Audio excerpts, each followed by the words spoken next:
Hello, ako nga pala si Gian. Ako nga pala ang nag-voice over ngayon dahil tulog na ang inyong Disney princess. Kumain na nga kami dyan at sabay umalis na sila mama. Baha nga sa amin ngayon kaya magiging submarine na naman ang aming motor.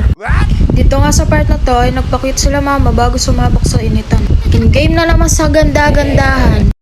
Sa sulupan nga pala sila dumaan.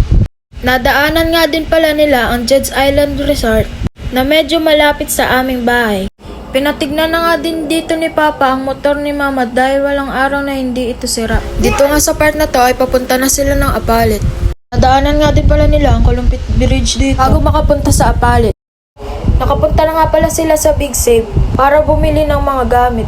Namili na nga pala sila Papa dyan ng mga gamit. Pagkatapos nga pala mamili ni Papa, pumunta na nga sila ng cashier para magbayad. Bumili na nga pala dito sila Mama para bayadan ang kanilang pinamili. Bumili na nga din pala dito si Papa ng bigas. Pumunta na nga pala sila Papa dito para bumili ng langis.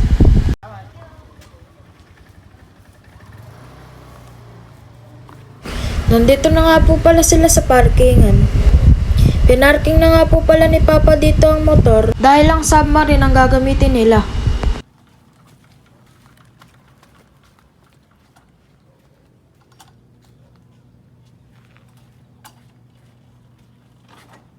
Inayos nga din pala ni Cinderella dito ang mga gamit dahil baka ito ay mabasa. Dito nga po pala ay magluluto na sila Mama.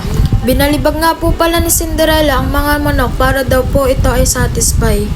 Dito din po pala nilagyan ng pampalasa ang mga binalibag na manok. Dito nga po pala ay tapos nang lagyan ng pampalasa ang mga binalibag na manok. Nilagyan na nga po pala ni Cinderella ng mantika, food color at hinalo-halo ito. Ito nga po pala ay gagawin na chicken oil. Dito nga pala ay nilagyan niya na ng bawang, asin at paminta. Hinalo-halo niya nga ulit dito at pinakulo.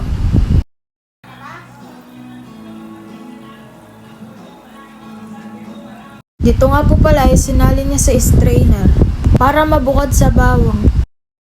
Tapos na nga din po pala ihawin ang mga binalibag na manok. Ito na nga din po pala ang favorite na part ko. Dahil sa buong nakakain na po kami, ay tapos na din po akong mangutal-ngutal. O siya, bye-bye!